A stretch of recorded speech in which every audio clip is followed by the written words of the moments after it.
much rather be with you people because you people I like you people better. Tonight, the final push to Election Day. As both major presidential candidates make their last-minute pitches, security has stepped up all across the West, putting some voters on edge. A lot of worries about what comes next. The countdown clock to the election is freaking me out and making me very nervous. Good evening, everyone. Welcome to West Coast Wrap. I'm Alex Savage. By this time tomorrow night, we will likely be seeing some of the early returns in this high-stakes election that will help determine much more than just the next president.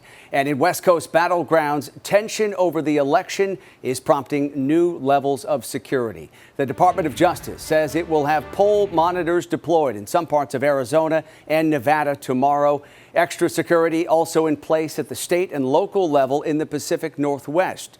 We begin tonight's coverage of the buildup to Election Day with Fox 10's Lauren Clark, who has more on what election officials in Arizona are doing to protect the voting process.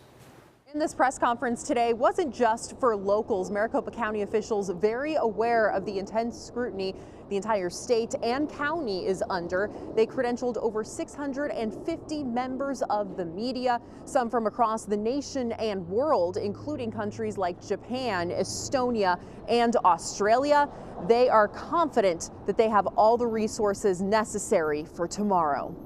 In a jam-packed room, Maricopa County Supervisor Bill Gates acknowledged the gravity of tomorrow. We understand that over the last 4 years that really the eyes of the world have been on Maricopa County. And officials say they're ready and prepared. County Recorder Stephen Richer says so far his office has received about 1.5 million ballots. They're expecting another 600,000 voters between today and tomorrow, with an estimated turnout of about 2.1 million. We will move through that as thoroughly and as accurately while still doing it as fast as possible. This year, there's a 2-page ballot consisting of 265 contests. That will take a while to process. So will complying with the new state law that requires us to do a hand count of all of those green envelopes that are dropped off on Election Day.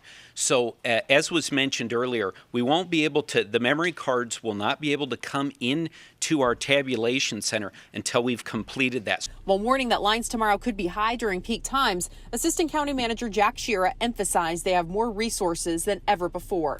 And please know that despite what has been alleged in previous elections, there's not going to be a point where we stop tabulating ballots and reporting them along the way. We will be working long days and long nights for the week ahead. They also have more poll voters and workers who will be working around the clock to get results. However, Richer stresses they will prioritize safety and security over speed. We'll not cut corners on signature verification. There will be no skipping of an audit queue. We will not cut corners on documenting ballot chain of custody when we do ballot processing.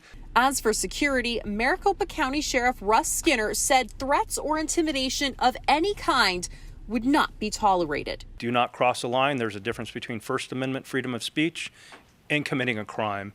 And in Maricopa County, it will be zero tolerance on anything related to criminal activity. Reporting here in Phoenix, Lauren Clark, Fox 10 News.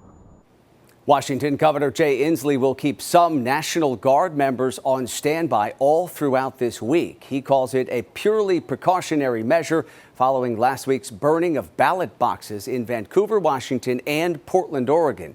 He says he also considered the Department of Homeland Security's warnings about potential threats to election infrastructure across the country. The Portland Police Department is increasing staffing this week as a precaution. Election officials there stress there are no new identified threats related to the election. Investigators are still searching for the person who set off incendiary devices at ballot boxes in both of those states. They do believe the cases are connected. The ACLU will have attorneys monitoring polls in the swing state of Nevada tomorrow. Today, the ACLU of Southern Nevada announced it's making this move to keep records of any signs of election interference or voter suppression. The organization calls it the largest mobilization of civil rights attorneys in state history. The ACLU effort follows a separate announcement from the Department of Justice. The DOJ says on Election Day it will be closely monitoring Nevada's Clark County, which includes the Las Vegas area. On the eve of Election Day, both former President Trump and Vice President Harris spent time in the key battleground state of Pennsylvania. Maria? Hi. Hi. I'm a yes. Harris knocked on doors in that key swing state and talked to one couple who says they've already voted for her.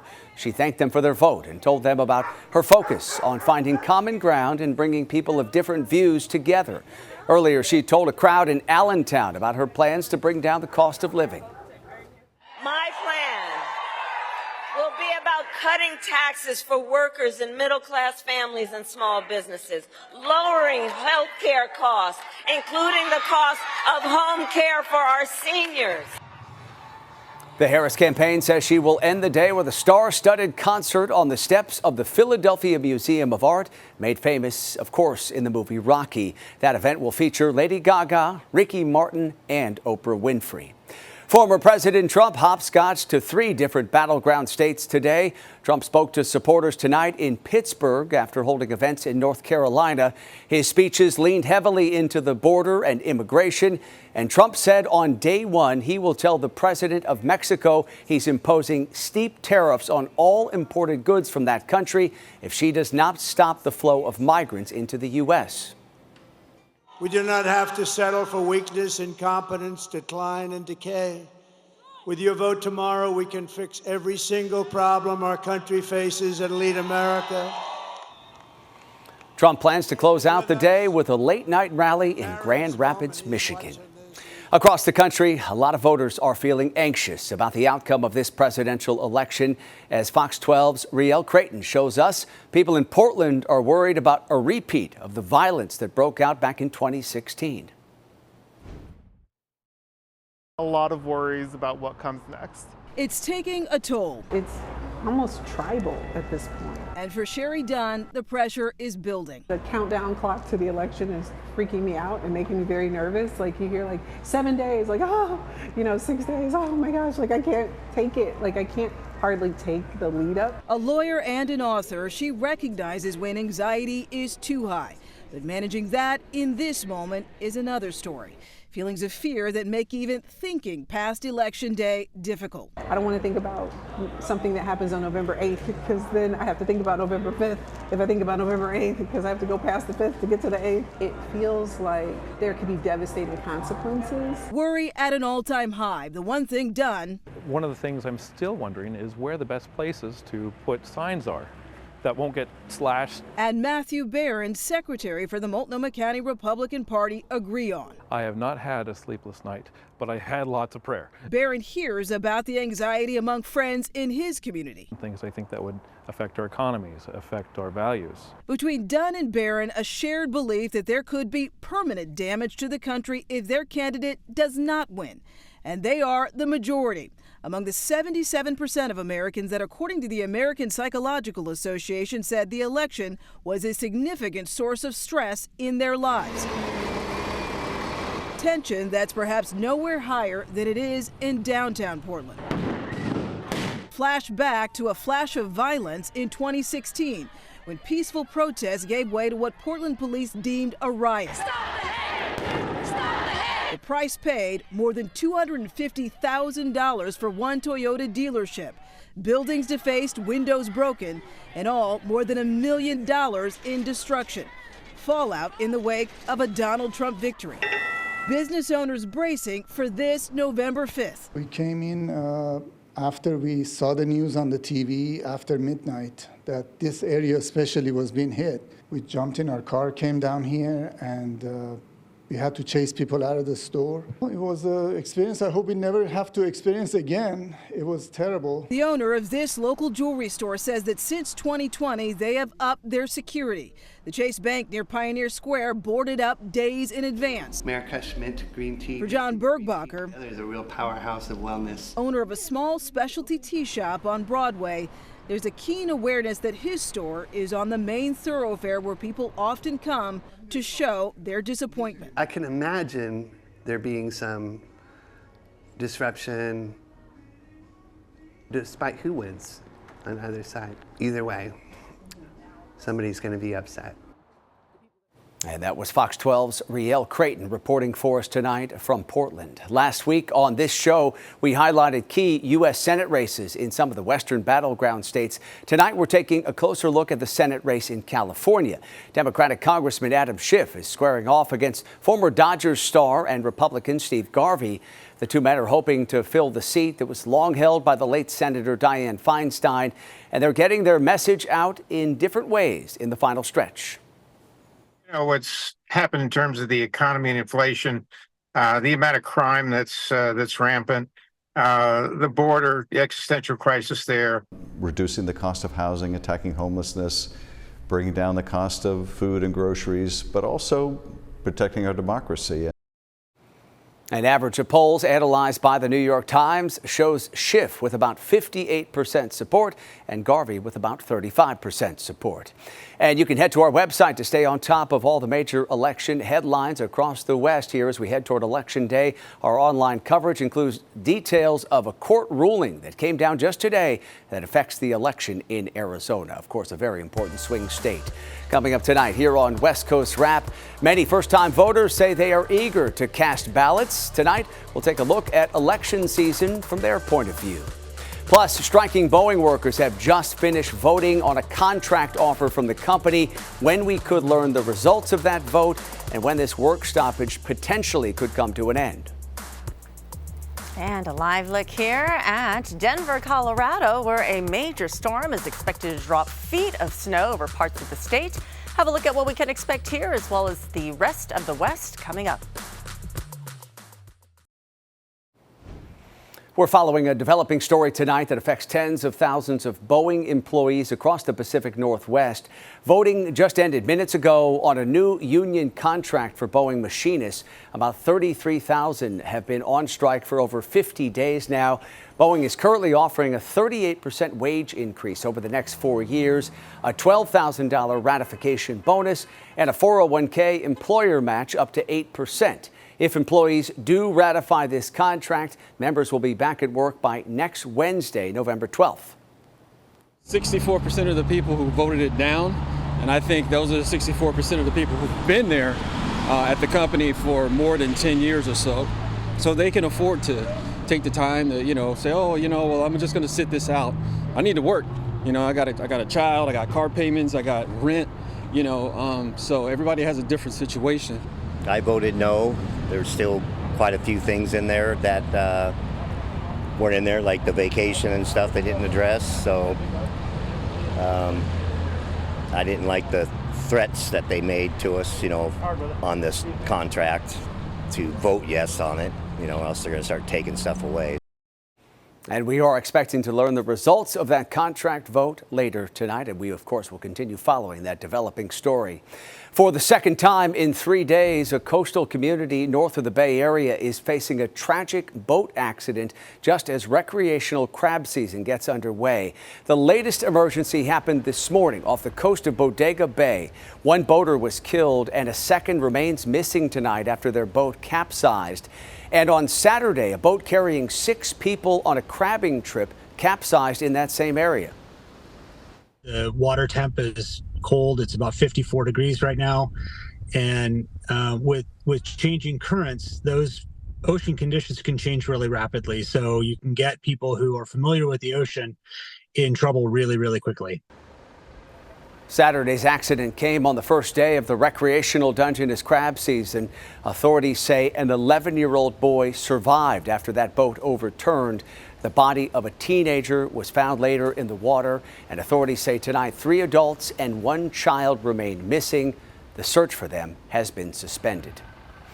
Dry offshore winds have prompted red flag warnings all across California for this week. Santa Ana winds are expected to sweep through Southern California, creating dangerous fire weather.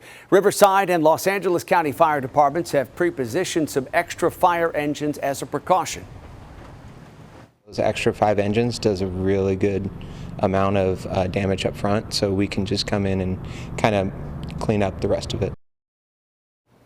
Some of those winds are expected to reach 50 to 80 miles per hour. In Northern California, Pacific Gas and Electric is considering proactively shutting off power in some communities to help prevent wildfires. The utility says it's warned 15,000 customers in Sonoma, Napa, Alameda, and Santa Clara counties about the possibility they could see power turned off tomorrow night. Weather experts say offshore winds over the weekend dried out much of the vegetation in the area, posing heightened risk for wildfires. Well, that same weather system increasing the wildfire risk across the West is also expected to dump more snow on Colorado. People in some parts of near Denver, west of Denver, woke up to winter-like scenes like this one this morning.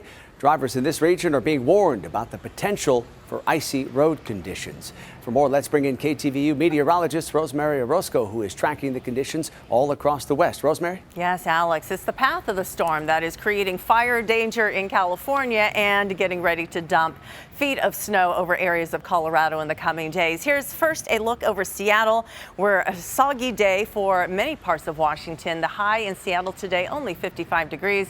Snow over the Cascades tapering off this evening, but could linger into tomorrow. As we take a look at the West Coast satellite and radar, you can see areas over Washington, Oregon, into Idaho and Montana, continuing with the wet weather here. This system is going to move down towards areas of Nevada, Colorado, or I should say Utah in the coming days. It's going to bypass the state of California. So we have high pressure here over the west. We have this storm here that is sinking in on the east side of California, not bringing any rain, but setting up that offshore wind that is very dry, and that is going to continue for a couple of days. The West Coast forecast for you and a Futurecast model giving you a better idea here. You've got the ridge and you can see the storm here. As we move into Tuesday, it begins to drop in over areas like Utah and will continue to move a little bit south and east by about Thursday. That's when winds are expected to relax just a little bit over California, and the advisories for that heightened fire danger expected to expire. So over the next couple of days, again, going to be a very gusty and dry over California. Meanwhile, areas over the Pacific Northwest into areas over Utah as well as Colorado expected to see the wet weather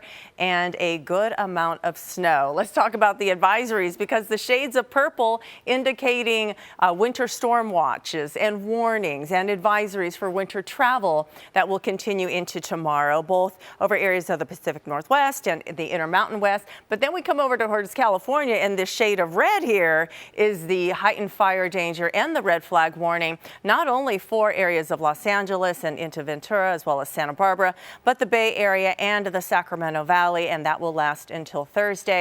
For LA, the advisory begins on Wednesday. Here's a look at the 3-day ahead forecast for us. Temperature-wise, it's going to be very pleasant. On the west, the desert Southwest looking good. Going to be bone-chilling cold when that storm arrives in Denver on Wednesday. Alex? Rosemary, thank you.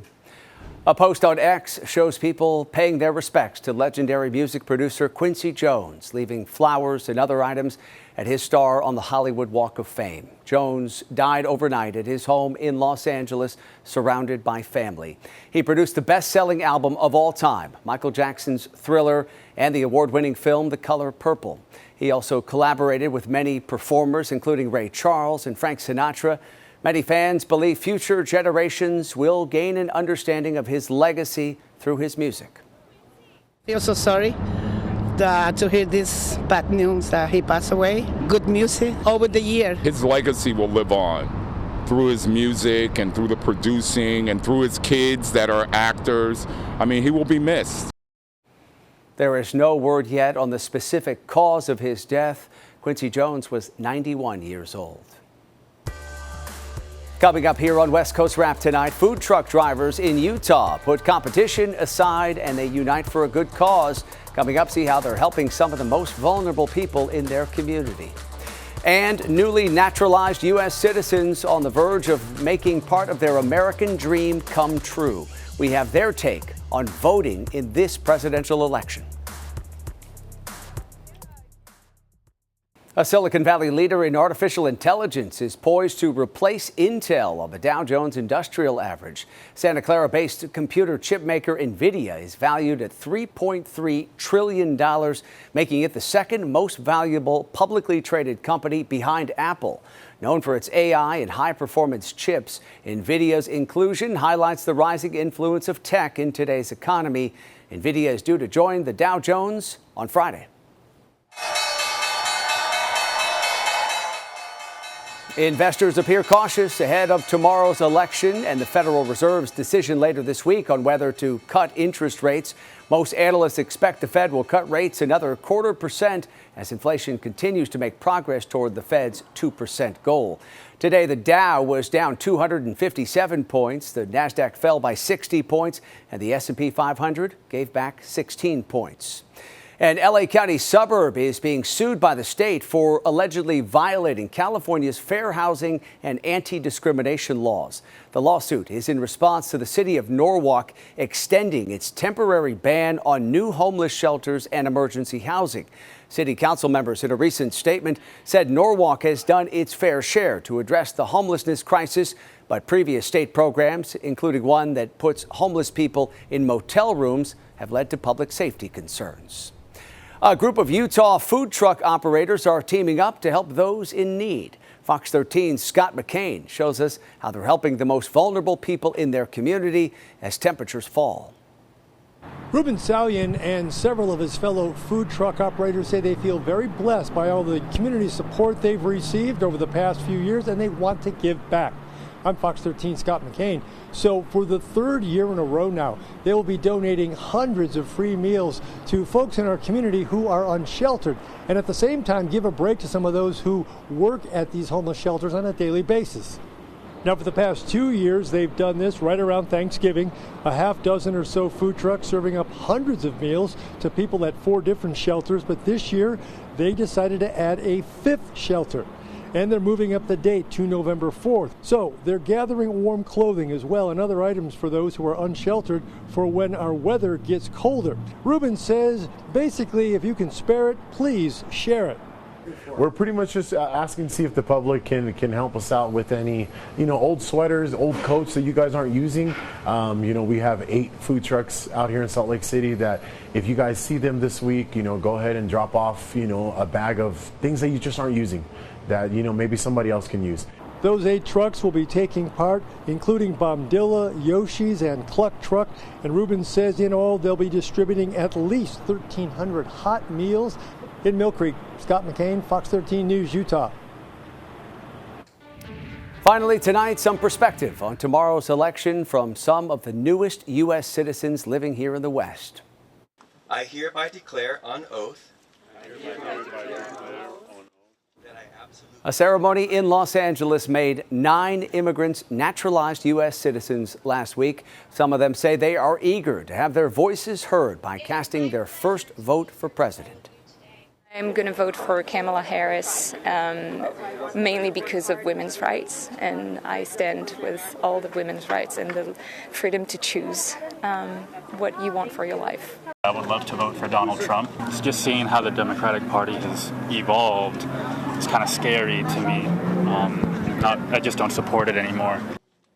The new citizen said last week's ceremony made them feel like they are full-fledged members of a country they have loved for years. Congratulations to all of them.